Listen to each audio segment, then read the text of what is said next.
Yo, what is up guys? Welcome back to the channel. In this video I am going to be breaking down the ownership cost of my 2020 Mercedes C63s. This ownership cost is going to be a breakdown from, in the perspective of someone that really drives their car. I've had this car for about a year and a half now, and I have put 30,000 miles on it. I think the average driven miles in the US is around 12,000 miles a year. So the fact that I'm putting more than double that, and this wasn't even my primary car for a couple of months, is a little shocking, a little mind-boggling. But what can I say? I love driving my cars. It's a very fun car to have, but it is pretty pricey. It comes with a price tag. Real quick before I get started with this video, I just kind of want to mention this is my brand. My brother and I created this a couple months ago. It's called High Rev Detailing. It is a microfiber towel. It is probably one of the best towels on the market. It is a 1600 GSM, very large towel. It's 24 by 38 inches. If you guys are interested in buying one of these, I'll leave it in the description below. The website, it is highrevdetailing.com. But anyway, let's get into the video real quick. So owning a C63s. Now, obviously owning a Mercedes or BMW in general always comes with the stigma of it being pretty pricey and expensive. And for the most part, I think if you buy a brand new C63 or a brand new M4, for example, you get away with not really having to do the brakes, not really replacing the tires. If you get rid of it from like 0 to 25,000 miles around there, you can kind of get away with not doing the brakes, not doing the tires, just doing oil changes and just basic maintenance, right? Which is expensive, but it's not that expensive.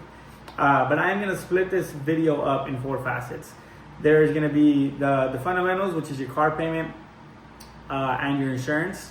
There's going to be gas, because I think gas in a car that gets 12 mpg is probably a good thing to note in, and I think the average person does not consider what gas is like, especially if you daily drive the car. I'm telling you now, this is primarily in the perspective of someone that really drives their car and drives it hard. Gas, I will do maintenance, and then the last one will be depreciation. And then the bonus that I'll just add in for fun is modifications, if you plan to modify the car. But let's talk about the fundamentals, right? Car payment and insurance. I currently paid $1,300 on that car. It was $76,000 when I took it out of the dealer. I put 20 grand down, and I only financed it for 5 years. I didn't do the 72 months.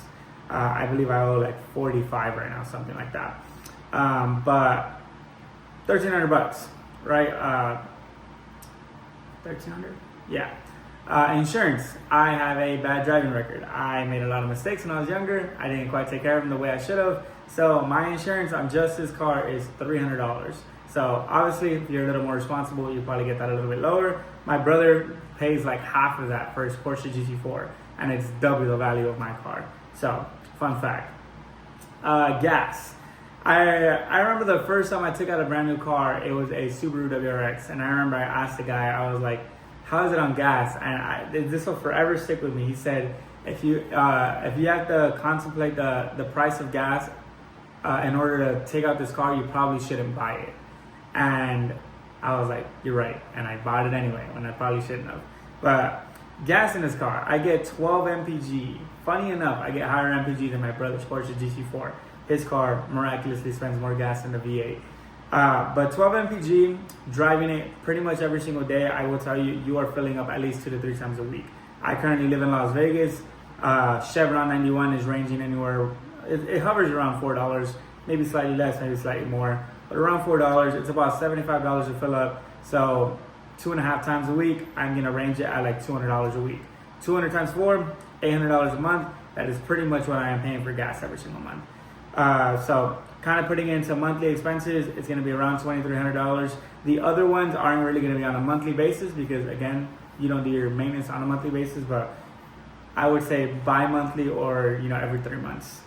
Going on to maintenance.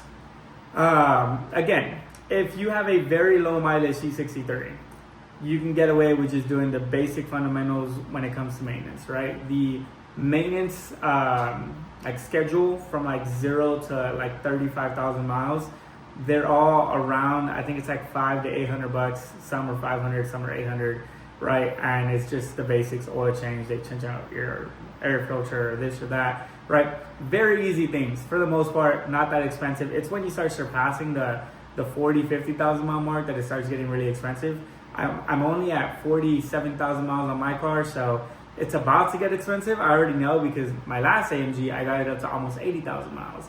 And let me tell you, it added up real quick, and it started, the big services start getting really, really pricey in the $1,500 range to, I think one time I paid like $2,500 because something was breaking and it wasn't covered under warranty because it was wear and tear. But yeah, also going with maintenance is your tires. Now, again, I come from a land of Subarus and Toyotas, and it's cheap to buy tires, right? It's $600 for some cheap performance tires and you're good to go.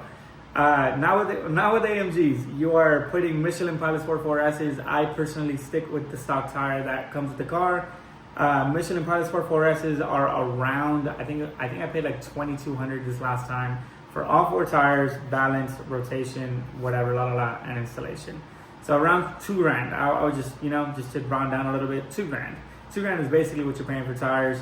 A good rule of thumb for me, tires usually last me 15 to 20K miles. Again, I drive very aggressive. I actually push the car every single chance I get. So if you don't push the car that much, they'll probably last you a little bit longer, but I slide corners and do all that shit. For the one that actually surprised me, like thoroughly surprised me, was brakes, right? I've had 2 AMGs and the brakes weren't, the CLA45 and the C63, they weren't that expensive. I think they were charging me like $1,000 for the fronts. I think for the CLA45 it was kind of the same thing. For some reason on this car at 25,000 miles, right, I took it out at 17.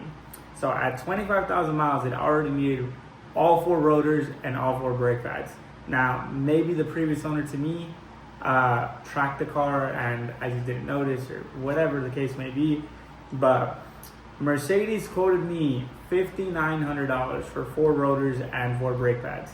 And I am going to be honest, I did not fucking pay that. I ordered some aftermarket brakes and I got them installed at a third-party shop. It was around, I believe, $2,300, $2,200. So literally almost a third of what it would have been from the Mercedes dealership. Pros and cons. Pros is the brake pads are lasting a lot longer than the OEM ones did. Cons is I definitely felt a drastic, I don't want to say drastic, I definitely felt a difference between the grip that the OEM ones got and then the aftermarket ones. The OEM ones, in my opinion, were a lot better than the ones I have now. But again, still very, very good brakes. It's still a huge caliper. Like it's gonna stop on a dime. So that's kind of it when it comes to the maintenance aspect of things. Again, you're probably expecting to pay, if you're lower mileage, anywhere from $600 to $1,000 per visit. The visit is every 7-8-ish thousand miles, so you can do your math from there. And yeah, the last one I want to talk about is depreciation. I think, I was a kid once, and I just remember people being like, "Oh, I can afford the car payment. Oh, this dealership approved me for $2,000 down, and I can get this car today, and this and that." But Mercedes notoriously depreciates. To give you a very, very depressing story, and in retrospect, I wish I would have just gone to go buy a McLaren, because at the time, I felt like it probably would have costed me less in the long run. I took out that car for $76,000. That car is currently worth around $50,000. So in the span of a year and a half, I lost $26,000 in just value and depreciation. And that kind of sucks. I wish the car would have held a little bit more value, considering that the V8s have officially died in Mercedes, specifically with the C63. I wish it would have held to at least like 65, I don't know. I understand that a lot of depreciation comes from me driving the car. The lower mileage ones are going for slightly more, but not that much more. Like, the cars are still depreciating very heavily, and that is still considering that I bought the car at second hand. So I bought it used. There was one owner before me that put 17,000 miles on the car. So a little depressing, but it is what it is. You kind of have to expect that with Mercedes and BMW. And that is the reasoning that I put $20,000 down. I wanted to make sure I was in the green from the second I drove up the dealership. Because if you're gonna make a dirty or a dumb mistake, you might as well just kind of cover your ass for the future. That way, if you ever need to get rid of it for whatever reason, you're not fucking coughing out $10,000. But anyway, the last one, I will add this in here just for shits and giggles, is modifications. I currently have $15,000 more or less inside of this car. Now, if you want a thorough walk around of my car, there is another one on this channel. Just to kind of explain the channel a little bit, right? The channel is Wheels in Business. It was a podcast. It's owned by my brother and I. He drives a Porsche GT4, so he makes content on that. I drive my C63. But if you go on the page, I'm sure you will find the walk around of my C63. I have $15,000 in mods into this car. To kind of just name them off real quick. Carbon rear diffuser, carbon side skirts, carbon front lip, carbon canards, carbon mirror caps, carbon hood, and then I have an airlift 3-piece system. All the carbon pieces were like, I think $4,000. The airlift 3-piece system, or no, 3H was almost $4,000. Then I paid $1,000 to have someone install it and do a cool setup under my my trunk. So I can still use my trunk. It's underneath where like the spare tire, quote unquote, goes. In Mercedes, it's the spare battery, or the battery, I mean. And wheels and tires. The wheels were $2,500. Tires, again, another $2,000.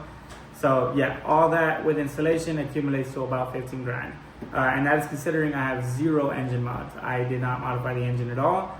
Just for warranty purposes, I did not want to have that issue. The car is plenty fast. But yeah, that is a pretty good breakdown of what it is to own a Mercedes. Again, just because you can afford a car payment does not mean you can afford driving a car. Something I wish I would have learned earlier. But if you guys have any questions, comments, concerns, drop them in the comment section below, and I will catch you guys in the next one. Peace out.